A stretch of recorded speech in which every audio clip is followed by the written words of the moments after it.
26 जानेवारी म्हटलं की डोळ्यासमोर काय येतं? परेड, झेंडावंदन, बरोबर. पण या दिवसामागे ना एक दुसरीच कहाणी आहे. अशी गोष्ट जी खूप कमी लोकांना माहीत आहे. ही गोष्ट आहे त्या एका रात्रीची, ज्या रात्री भारताने खऱ्या अर्थाने सत्ता आपल्या हातात घेतली. चला तर मग सुरू करूया. पहिला भाग, एक राष्ट्र संकटाच्या उंबरठ्यावर. जरा विचार करा. तारीख आहे 26 जानेवारी 1950. वेळ मध्यरात्रीचे ठीक 12 वाजतायत. सगळीकडे शांतता आहे.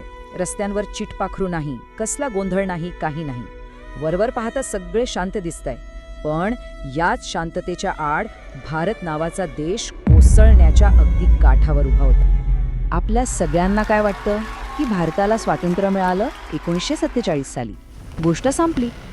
पण काय होईल जर ही फक्त अर्धीच गोष्ट असेल? मग उरलेली अर्धी कहाणी काय? तीच तर आपल्याला जाणून घ्यायची आहे. आणि खरा गोंधळ इथेच आहे. बघा, 15 ऑगस्ट 1947ला भारत स्वतंत्र झाला हे अगदी खरं आहे. पण एक सत्य जे दडलेलं आहे ते म्हणजे भारत स्वतंत्र तर होता, पण सार्वभौम नव्हता. आता याचा अर्थ काय? सोप्या भाषेत सांगायचं तर पुढची जवळपास 3 वर्ष आपल्या देशाचा सगळा कारभार तो अजूनही ब्रिटिशांनी बनवलेल्या कायद्यांवरच चालत होता. विचार करा. मग नक्की काय परिस्थिती होती त्या काळात? पाहूया दुसऱ्या भागात, अपूर्ण स्वातंत्र्य. 1947 ते 1950 हा जो काळ होता ना, तो म्हणजे अक्षरशः एका टाइम बॉम्बवर बसल्यासारखा होता. विचार करा, शेकडो भाषा, हजारो जाती, कितीतरी धर्म, आणि त्यातच फाळणीच्या त्या भळभळत्या जखमा, घरदार सोडून आलेले लाखो लोक. परिस्थिती इतकी नाजूक होती की फक्त एक चुकीचा निर्णय आणि या देशाचे तुकडे तुकडे झाले असते. याला कसं समजावून सांगता येईल? तर असं समजा की गाडी आपली झाली होती, पण तिचं स्टिअरिंग व्हील अजूनही जुनं ब्रिटिशांच्या काळातलंच होतं. म्हणजे काय? तर कायदे, पोलीस, कोर्ट कचेऱ्या, देशाचा अख्खा सांगाडाच ब्रिटिशकालीन होता. स्वातंत्र्य तर मिळालं, पण देश चालवायची चावी मात्र अजूनही त्या जुन्या नियमांच्या हातात होती. आणि हा अख्खा सांगाडा बदलण्याची महाभयंकर जबाबदारी फक्त एका व्यक्तीवर टाकण्यात आली. बघूया तिसऱ्या भागात, एका व्यक्तीवरील धोकादायक जबाबदारी. आता हे काम किती मोठं होतं याचा अंदाज घ्या. तब्बल 33 कोटी लोक. त्या काळातल्या जगातली प्रचंड मोठी लोकसंख्या होती ही. आणि ह्या सगळ्या लोकांसाठी त्यांच्या वेगवेगळ्या आशा, आकांक्षा या सगळ्यांना सामावून घेणारी एक नियमावली बनवायची होती.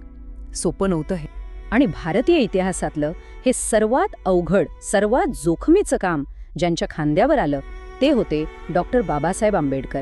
विचार करा, त्यांच्याकडून झालेली एक छोटीशी चूक, फक्त एक चूक, आणि हा देश एकतर अराजकात गेला असता किंवा सरळ सरळ हुकुमशाहीच्या खाईत लोटला गेला असता. त्यांच्या या प्रचंड कामामागे एक अगदी स्पष्ट असं तत्वज्ञान होतं. त्यांच्याच शब्दांत सांगायचं तर, सामाजिक न्यायाशिवाय राजकीय स्वातंत्र्य हे खोटं आहे. आणि याच विचाराच्या पायावर भारताच्या भविष्याची अख्खी इमारत उभी राहणार होती. ह्या कामासाठी जवळजवळ 3 वर्ष लागली. अचूक सांगायचं तर 2 वर्ष, 11 महिने आणि 18 दिवस. ह्या काळात संविधान सभेत जे वादविवाद झाले ना, ते प्रचंड होते. प्रत्येक शब्दावर, प्रत्येक छोट्याशा कलमावर वादळी चर्चा झाली. कारण सगळ्यांना एक गोष्ट पक्की माहीत होती, चूक करायला चान्सच नव्हता. आपल्याकडे दुसरा कुठला प्लॅन बी वगैरे काहीही नव्हतं. पण एक प्रश्न उरतोच की हे सगळं 26 जानेवारीलाच का घडलं? का निवडली गेली ही तारीख? काय आहे यामागचं रहस्य?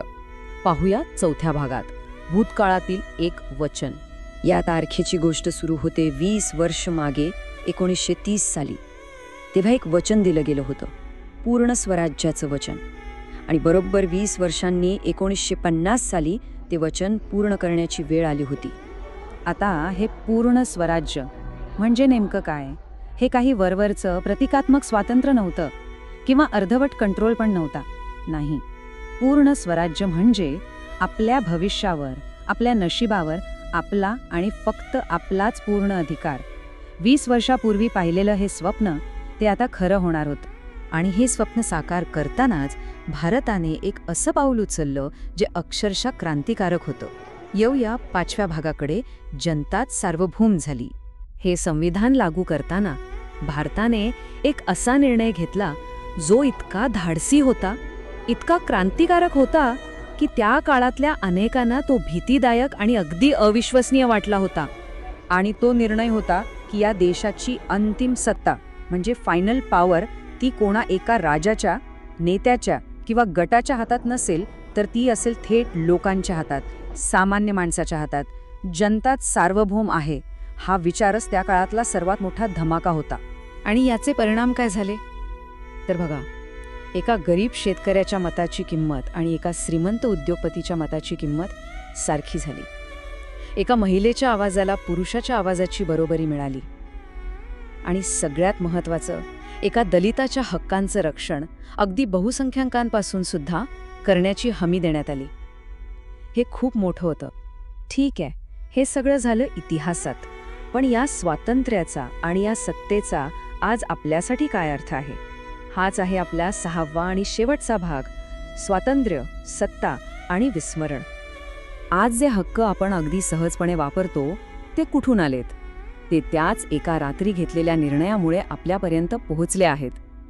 सरकारला प्रश्न विचारण्याचा अधिकार, मतदान करण्याचा अधिकार, समानतेचा हक्क आणि शांततेत आंदोलन करण्याचा हक्क, या सगळ्यांचा पाया त्याच रात्री रचला गेला होता.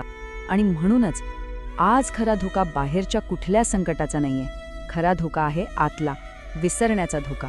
संविधान हे फक्त एक पुस्तक नाही, तर ती आपली ढाल आहे हेच विसरून जाण्याचा धोका आज सगळ्यात मोठा आहे.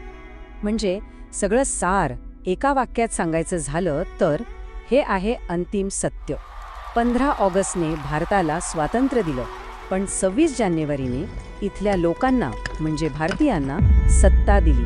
आणि लक्षात ठेवा, स्वातंत्र्य आणि सत्ता या दोन पूर्णपणे वेगळ्या गोष्टी आहेत. आणि एक गोष्ट कायम लक्षात ठेवायला हवी, लोकांच्या हातात जी सत्ता दिली जाते ना, तिच्याकडे जर लोकांनीच दुर्लक्ष केलं तर ती परत हिसकावून घ्यायला वेळ लागत नाही.